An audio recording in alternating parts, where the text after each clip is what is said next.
दोस्तों, प्रकृति के रहस्य को समझना आसान नहीं है और कई बार हमारे मन में कई ऐसे सवाल आते रहते हैं जिनका जवाब लगभग किसी के पास नहीं होता, लेकिन फिर भी हम उनके जवाब ढूंढने में लगे रहते हैं। हमारे मन में भी आया कि इस अंतरिक्ष में स्वर्गलोक किस स्थान पर है।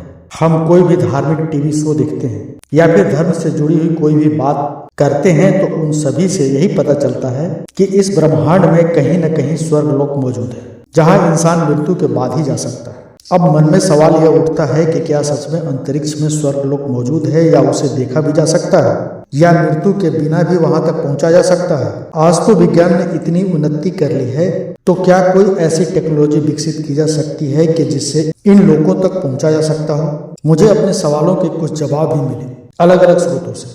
हालांकि यह पता नहीं चल सका कि जो ज्ञान मुझे मिला उसमें कितनी सच्चाई है, यह कहाँ तक सही है, लेकिन जो भी जानने को मिला वह लगा बड़ा रोचक। इसलिए आज की इस वीडियो में उन बातों को शेयर कर रहा हूँ। अगर आप चैनल पर नए हैं तो चैनल को सब्सक्राइब करें, वीडियो को लाइक करें, साथ ही बेल आइकन दबाना ना भूलें ताकि वीडियो संबंधित नोटिफिकेशन आपको सबसे पहले प्राप्त हो। चलिए अब करते हैं ज्ञान की बात। दोस्तों, कहते हैं कि ब्रह्मांड की उत्पत्ति ब्रह्मा जी के जन्म के साथ शुरू होती है और जब उनकी आयु समाप्त होती है तब यह ब्रह्मांड भी समाप्त हो जाता है। जहाँ ब्रह्म जीव रहते हैं उसे सत्यलोक कहा जाता है।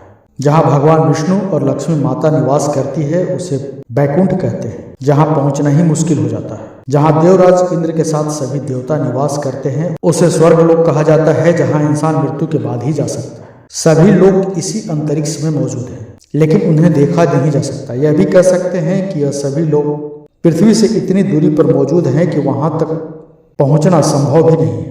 दोस्तों, पृथ्वी से इन सभी लोगों की दूरी का जो अंदाजा लगाया गया है उसके मुताबिक अगर आज के टेक्नोलॉजी के हिसाब से हम बैकुंठ तक जाने की कोशिश करेंगे तो तकरीबन 12 लाख से 14 लाख सालों का समय लग सकता है। यानी आज की टेक्नोलॉजी के हिसाब से हम इन लोगों तक पहुंच ही नहीं सकते। तो वहीं जब मैं आपको इन सब के बारे में थोड़ा विस्तार से बताता हूँ। दोस्तों, भागवत पुराण के अनुसार बैकुंठ का स्थान ध्रुव तारे की ओर है। ध्रुव तारे को पोल स्टार कहा जाता है क्योंकि पृथ्वी के हर एक स्थान से यह तारा उत्तर की दिशा में नजर आता है। पृथ्वी की ध्रुव तारे से दूरी है करीब 434 प्रकाश वर्ष, यानी कि इतने किलोमीटर। ध्रुव लोक से करीब 1 करोड़ योजन की दूरी पर महरलोक है, जो स्वर्ग लोक का ही एक भाग है। कहा जाता है कि इस लोक का वातावरण बेहद खुशनुमा और खूबसूरत है। पुराणों के अनुसार जो लोग जीवन भर सामान्य इंसान की तरह रहते हैं और किसी के साथ बुरा नहीं करते हैं, मृत्यु के बाद इस लोक में जाते हैं।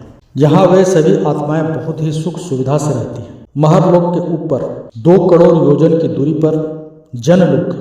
यहाँ ऐसे लोगों की आत्माएं जाती हैं जो बिना किसी स्वार्थ के दूसरों की मदद करते रहते हैं। यह स्थान बहुत ही सुंदर, सुखमय और तेजस्वी होता है। यहाँ जाने वाली आत्माओं को देवताओं के दर्शन भी होते रहते हैं। जनलोक से 8 करोड़ योजन की दूरी पर है तपोलोक, जिसे स्वर्ग लोक का सबसे ऊंचा और शीर्ष स्थान माना जाता है। यही वह स्थान है जहाँ पर सभी देवी देवता निवास करते हैं। यहाँ जाने वाली आत्माएं देवताओं के केवल दर्शन ही नहीं बल्कि उनसे बात भी कर सकती है, लेकिन यहाँ जाने के लिए बहुत ही कठिन परीक्षा से गुजरना पड़ता है। जो लोग पूरे जीवन भर अपने स्वार्थ का पूरी तरह से त्याग करके केवल दूसरों के बारे में ही सोचते हैं और दूसरों की ही मदद करते हैं, साथ ही हमेशा भगवान की सच्ची भक्ति में लगे रहते हैं, उन्हीं लोगों की आत्माएं इस लोक में जा सकती हैं। तपोलोक से 12 करोड़ योजन दूर है सत्यलोक, जहाँ परम पिता ब्रह्मा जी और माता सरस्वती रहती है। कहते हैं कि यहाँ पर आत्माएं नहीं जाती और अगर जाती हैं तो केवल वही आत्माएं जा पाती हैं जो कई जन्मों से पुण्य कर्म करती चली आ रही हैं,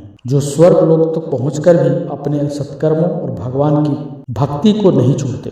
केवल उन्हें ही यहाँ पर जाने का सौभाग्य मिलता है। सत्यलोक से 2 करोड़ 62 लाख योजन दूरी पर है बैकुंठ लोक। यहाँ निवास करते हैं भगवान विष्णु और माता लक्ष्मी। बैकुंठ लोक तक जाने को ही मोक्ष कहा जाता है। यहाँ जैसी सुख सुविधाएं और कहीं नहीं, इसलिए लगभग हर इंसान का अंतिम लक्ष्य मोक्ष को प्राप्त करना होता है, क्योंकि यहाँ जाने के बाद जन्म मरण के बंधन से मुक्ति मिल जाती है। इसलिए बैकुंठ को ब्रह्मांड का अंत भी कहा जाता है। हालांकि पुराणों के अनुसार बैकुंठ लोक से ऊपर भी एक लोक है जिसे गोलोक कहा जाता है, जहाँ भगवान श्री कृष्ण और राधा जी निवास करते हैं। अगर सभी दूरियों को मिला दिया जाए और 1 योजन बराबर 12 किलोमीटर मान लिया जाए तो पृथ्वी से बैकुंठ तक की दूरी लगभग इतनी होगी, यानी कि 4 पद्म, 10 मील और 40 खरब किलोमीटर से भी ज्यादा।